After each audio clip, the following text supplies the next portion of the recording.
All right, how the hell is everybody on a snowy Tuesday? I feel like every day is snow now. Did you see the forecast? It will be, yes. That's like every day you're just going to get a dusting. Just enough to anger you. Well, tonight I guess it's going to be a little bit more, but it is wintertime. It's Michigan.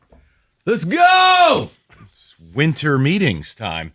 So I think we've been very fair. Some of you may disagree with that. I don't really care, though. But I think we've been incredibly fair to the Tigers. And I've said to you for a while now, anytime you call up, you want to call Chris Ilitch cheap, what have I said? All right, you can reserve the right to do that based on how the offseason plays out. What does that mean? What it means is if the offseason featured trading Skubal or not signing him, and they don't go all in when they keep him by making big trades, by signing legitimate bats, you can call up and call Chris Ilitch and Scott Harris whatever you like. Because at that point, you're unserious and you're frugal. You're cheap.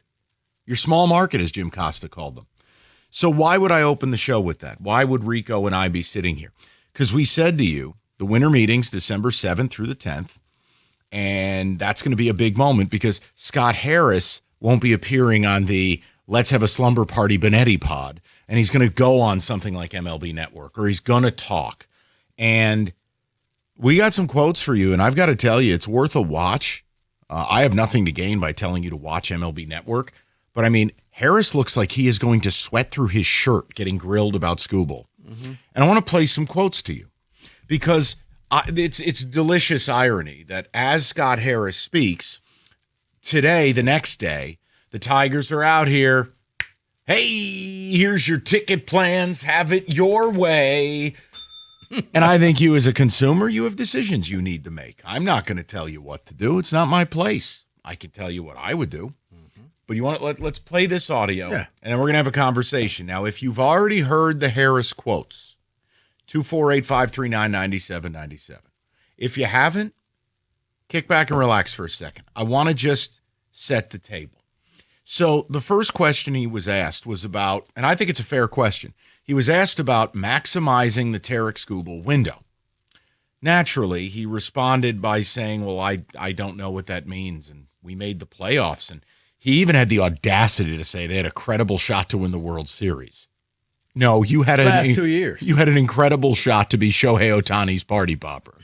But fine. And if you don't make the Final Four, you don't have a credible shot to win the World Series. So how about we just stop that? Take a listen to this quote, though. David? Yeah, actually, no, it's not. Scott Harris might be a really smart guy. He's really bad at this. Yeah. Like, you're terrible at talking. That's brutal. Okay, so A, you don't know what that means. We made the playoffs the last 2 years. Well, first of all, you sold at the deadline 10 games out of first and had a Pixar movie. You want to peacock that, that's fine. Last year, you blew a 15-and-a-half game lead. Didn't win the division, the worst division in baseball. And you want to trumpet that as some kind of defense that you are maximizing? Let me take you back to that deadline, Rico. Did you maximize your chance to get better? No. Okay. So when you're asked about it again, this is the other part. It's like when it's like saying, you know, David pulls me aside and goes, look, I don't have any issues with Paul Serra, but, and you're like, whoa, everything about to happen is going to be Paul taking body blows. Yep. He goes, this is not a commentary on Tarek Skubal, but cutscene, he's not that important. Right. And you said this best before the show. Yeah. He has to win every game for you to be an above 500 team. Yeah. Go look at the stats, people. Skubal has to win every game for you to be that World Series contender. He had to win every game in the playoffs, or else you weren't going to advance. It's why everybody got upset when he took himself out in the 7th inning, because it's like, no. We need you out there because we don't have anything else. So he's not like the other 25 players. He is a one of one. He is that guy that's going to carry you as far as you can go. Now, if you think he's gaslighting Scott Boras, you can have any theories you want. This is a free country, guys. But that clip, that sucks. Then he got pressed on it, which I love, because it wouldn't happen when you go on the team play-by-play guys pod. He was very uncomfortable. Oh, dude, he looked like he was going to barf, bleep himself, and sweat through his shirt all at the same time. You guys aren't going to play a kazoo? What are we doing here? Yeah, hold on. Where's Andy Dirks? There's no kazoos here. So hold on. He gets pressed on this, and basically, the guys at the table are like, dude, you've got a Hall of Famer. What are we talking about here? So then he talks about, this is the funniest part. He somehow ends up in the getting pressed on Scooble to launching into a there are no untouchables on the roster. Okay, so what? Now we're threatening to give Scooble and Boris what they want, all while acting like you're diminishing. But hold on. You said you'd be haunted by trades at the deadline. Yep. That's his words. All the credible reporting around this was, oh, no, the Tigers are not trading any of their top prospects. Now, cut scene to this. Yeah, I'm going to say this again. Okay? You can live in fantasy world or you can join us in reality. The Tigers, when Scooble starts, are about 20 games over 500 the last 2 years. When he doesn't, you're a 500 team. Mm-hmm. You play in the worst division in baseball. You play in a poverty-stricken collection of unserious organizations. The Cleveland Guardians are pathetic. The Chicago White Sox are in a full teardown, and their roster costs less than a Chicago hot dog with those silly pickles on it. The Kansas City Royals define small market, and the Minnesota Twins payroll has gone down each of the last 3 years. They've been up for sale, not for sale, back up for sale, not for sale. You running around like you won the NL West or the AL East is hilarious. Because here's the reality. Without Tarek Skubal, you're going nowhere. Now, here's the last quote, and then we will welcome the people in. Now, David, do we have audio of this or do I read this? I have to read this? Thank you, buddy. This is the one that gets my dander up. And it's the one that tells me that he's either incapable or unwilling of changing the plan, right? Like he wants to tout all the success they've had, largely accidental. But the point is, the majority of our growth on offense is going to come from within.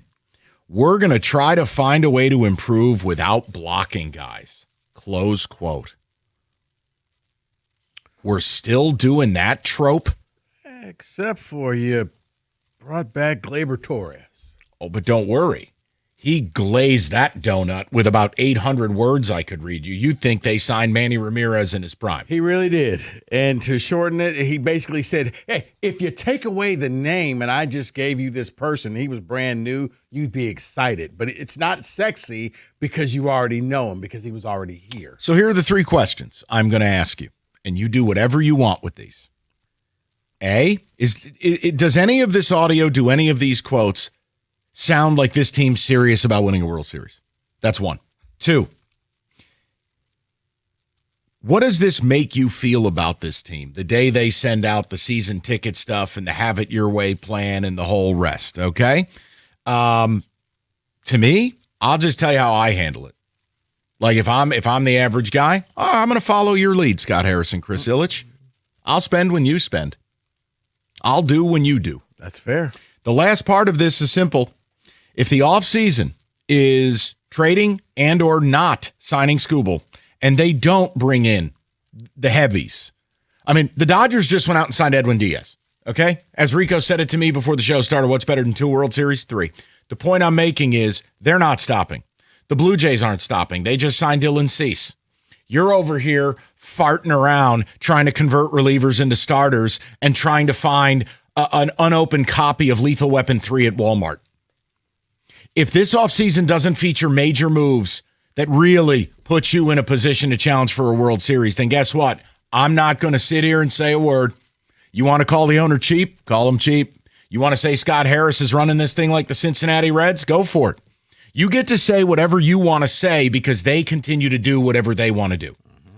I said to you this offseason would be the fork in the road. So here we are. Yeah, winter meetings. 248-539-9797. What do you make of everything we played? What do you make of the comments about Skubal where he basically says, hey, I'm not trying to diminish him, but cutscene, everything I say is diminishing him? What do you make about the comment about not blocking people? And again, what do you make of his comments where basically he plays dumb? Scott Harris sat there and acted like he didn't understand the Skubal windows better than the non-Skubal window. Come on. I mean, it's just, that's the stuff that kills me. Just answer the question. We're not curing cancer. The fact that he looked like he was surprised, like people were actually going to ask him about Scooble and like, what about everything else that we're doing? Dude, we don't care. Nobody cares. So let's get into it. I know there's snow on the ground, but this is hot stove time. And your president of baseball operations spoke, and I think he did a pretty terrible job at it. I think he sent some pretty bad messages. If his actions are different than his words, we will salute him. Bro, you put it best. He spent more time glazing over Gleyber Torres than Tarek School. Oh, he just gives us everything we want. It's like, yeah, no, not for $23 million. He doesn't. Yeah. No thanks. Right. And I thought he didn't want to block people. 248-539-9797. We will go right to the phones, provided you're on the phone. So get dialing and keep two hands on the wheel, please. Use that Bluetooth.